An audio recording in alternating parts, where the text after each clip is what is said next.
Dans l'atmosphère animée et parfois totalement imprévisible de l'hôpital, les couloirs résonnaient de conversations croisées et de quiproquos légers.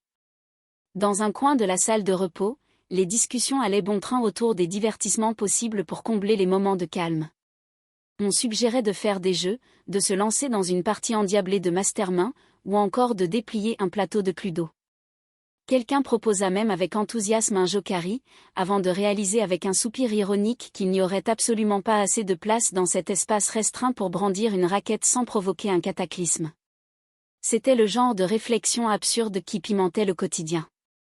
Les taquineries fusaient, notamment lorsqu'un des protagonistes se faisait reprocher de ne pas envisager d'autres activités plus romantiques ou élégantes au moment d'inviter une femme. La réplique fusa, teintée d'humour noir, invitant l'autre à lui envoyer directement la fumée de sa cigarette en pleine figure en guise de parade. Pourtant, derrière ces boutades, les sentiments sincères n'étaient jamais bien loin. Une voix douce avoua un attachement profond, un de ces aveux simples qui font battre le cœur un peu plus vite, affirmant un penchant affectueux. La réponse fut d'une gentillesse désarmante, bien que teintée d'une feinte naïveté, l'interlocuteur insistant sur le fait qu'il trouvait l'autre extrêmement gentille. Mais les faux fuyants ne pouvaient durer éternellement face à une femme décidée qui demandait qu'on ne fasse pas l'imbécile et qui savait pertinemment qu'elle avait été comprise.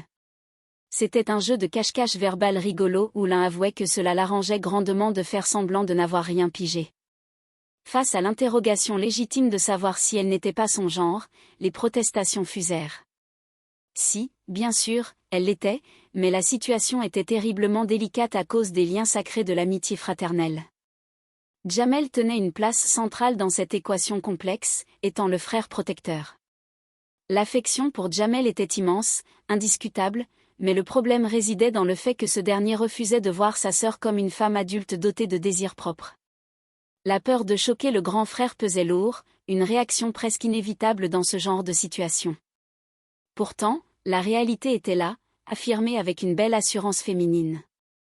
Face à cette déclaration d'intention, la promesse faite à l'ami de rester sage devint un bouclier difficile à tenir, provoquant une fierté intérieure presque surprenante pour celui qui parvenait à résister à la tentation. La discussion se conclut sur une note de retraite stratégique vers un match de football à la télévision, laissant le pauvre homme face à ses propres regrets d'avoir juré fidélité à sa parole de scout, se lamentant avec une autodérision féroce sur sa propre bêtise tout en regardant les exploits sportifs de Didier Deschamps. Pendant ce temps, dans une autre aile de l'établissement, les affaires de cœur de la génération mûre prenaient une tournure tout aussi rocambolesque. Les discussions s'enflammaient autour du cas de Strauss, un homme dont les choix amoureux récents suscitaient bien des débats. Certains trouvaient sa situation bien trop facile, s'insurgeant contre l'idée qu'un homme puisse aller s'amuser ailleurs avant de revenir au bercail la queue entre les jambes, espérant retrouver sa place comme si de rien n'était. Les avis étaient partagés et bien tranchés. Une demande d'aide pressante fut adressée à Béatrice pour tenter de convaincre Eliane de pardonner. Mais Béatrice restait ferme sur ses positions, affirmant haut et fort que ce n'était en rien son problème. Sa philosophie de vie était radicale et sans appel, forgée par ses propres expériences passées où jamais elle n'avait accepté le retour d'un homme qui l'avait quittée, quand bien même ce dernier se serait confondu en supplications à genoux. Une petite pique bienveillante mais acérée vint rappeler que, dans son cas précis, aucun homme n'avait de toute façon manifesté le désir de revenir, ce qui avait sans doute facilité la tenue de tels principes. Malgré les réticences, l'insistance pour obtenir un coup de main se fit plus pressante, car affronter la détermination d'Eliane demandait des forces coalisées. C'est ainsi que les salutations formelles et un brin nostalgique eurent lieu, marquant les retrouvailles après une absence de 6 mois, un jalon temporel qui correspondait précisément à un anniversaire mémorable.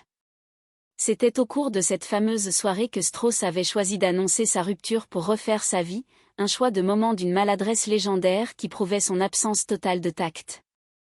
La discussion s'engagea alors sur les regrets profonds de Strauss, sur sa souffrance actuelle et son besoin viscéral d'obtenir une seconde chance.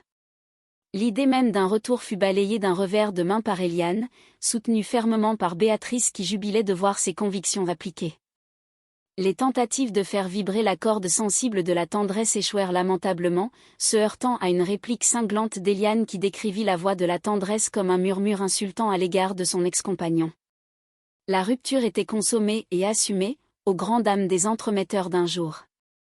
Pour couronner le tout, Eliane confia avec une franchise désarmante et un brin provocatrice que sa vie intime, autrefois d'une platitude absolue, avait laissé la place à une redécouverte totale du plaisir, laissant ses interlocutrices pantoises et curieuses de détails sur cette nouvelle dynamique épanouissante. Le lendemain matin, l'atmosphère de l'hôpital fut secouée par les contre-coups des événements de la nuit. Les questions fusèrent concernant la nuit passée par Aimé en compagnie de Farida. Les rumeurs allaient bon train, chacun cherchant à décoder les nuances d'un simple mot pour savoir si les choses s'étaient bien passées ou si un drame couvrait sous la cendre. Malgré les assurances d'Aimé que tout s'était déroulé pour le mieux, le comportement fuyant des uns et des autres attisa les soupçons de Djamel. Ce dernier remarqua immédiatement l'absence de salutations cordiales de la part de sa sœur, un comportement totalement inhabituel pour une jeune femme si bien élevée. Les regards s'assombrirent, les sous-entendus devinrent pesants, laissant planer l'ombre d'un comportement répréhensible. Les dénégations d'Aimé face aux accusations d'abus de confiance ne suffirent pas à calmer l'imagination débordante de Djamel, qui commença à ameuter la galerie, transformant un quiproquo amoureux en une affaire d'État impliquant potentiellement les forces de l'ordre. Sabri, quant à lui, flottait dans son propre univers, dégustant avec un plaisir non dissimulé ce qu'il qualifiait de pâté pour homme, une distinction culinaire essentielle face aux moqueries de ses collègues. C'était vers lui qu'Aimé se tourna pour trouver un peu de réconfort et de neutralité, bien que Sabri, fidèle à son humour absurde, préféra se tenir à distance des complications sentimentales du groupe, comparant la loyauté d'un chat à celle des humains avec une philosophie très personnelle. Face à la tempête qui s'annonçait, une explication franche s'imposait dans le calme de la cafétéria, un lieu où chaque échange verbal risquait désormais d'être interprété de manière excessive. Les excuses furent présentées pour les réactions impulsives du frère surprotecteur, et le secret fut temporairement gardé pour préserver la paix sociale. Une proposition surprenante de garde partagée pour la nuit suivante fut lancée, promettant des heures animées sous le signe de l'efficacité professionnelle et de la camaraderie. Cependant, les malentendus persistèrent lorsque les préparatifs d'un dîner improvisé, avec nappes et bougies, furent découverts par hasard, révélant des intentions romantiques cachées sous les apparences de la routine hospitalière. Les explications sur le menu, transformant un simple jambon en saumon délicat accompagné de blinis, ne suffirent pas à dissiper les doutes sur les véritables motivations des uns et des autres. Pendant ce temps, le professeur Strauss errait dans les couloirs, cherchant à comprendre la distance que Clara mettait entre eux. Les esquives de secrétariat et les demi-tours impromptus ne trompaient personne. Une confrontation amicale permit de mettre les choses à plat. Clara révéla les rumeurs qui accablaient Aimé au sujet de Farida, une révélation qui laissa Strauss totalement indifférent, son esprit étant uniquement occupé par le refus d'Eliane de le laisser revenir. Strauss, dans son égocentrisme touchant, se remémora sa vie commune comme irréprochable, omettant simplement un oubli de réabonnement à un magazine culturel 2 ans auparavant. Clara tenta de lui faire prendre conscience des différences fondamentales de leur personnalité, opposant le profil d'un aventurier de la machine à café, capable de choisir le potage à la tomate par pur goût du risque, à celui d'une femme d'intérieur dépassée par tant d'audace. Cette analyse psychologique flatteuse poussa Strauss à exprimer un regret tardif envers Clara, soulignant avec une pointe d'humour maladroite qu'elle aurait fait une épouse parfaite si les années n'avaient pas passé. Dans un coin plus tranquille, Sabri continuait d'animer la journée par ses pitreries, feignant d'avoir peur d'une petite souris pour amuser la galerie, développant des théories farfelues sur la réincarnation et comparant les destins humains à ceux des icônes de l'écran comme Marilyn Monroe, tout en se réjouissant d'abandonner enfin son régime de pâté. La réunion de tout le service permit enfin de crever l'abcès. Face aux accusations d'érotomanie et aux suggestions de traitements médicaux, la vérité éclata de la bouche même de la principale intéressée. Farida, avec une honnêteté désarmante, prit la parole devant l'Assemblée pour rétablir les faits, affirmant haut et fort qu'elle était l'instigatrice des avances et qu'Aimé s'était comporté en parfait gentleman en refusant poliment. Cette déclaration provoqua un soulagement général, transformant le prétendu coupable en une figure de vertu, saluée avec émotion par un Djamel soudainement submergé par l'amour fraternel et la fierté. Les tensions s'apaisèrent enfin dans les couloirs de l'hôpital.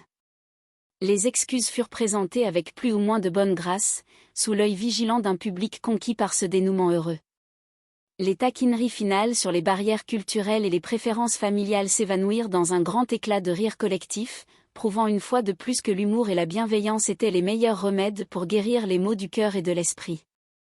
La vie reprenait son cours normal, riche en émotions positives et en complicité partagée, sous le regard amusé des patients et du personnel.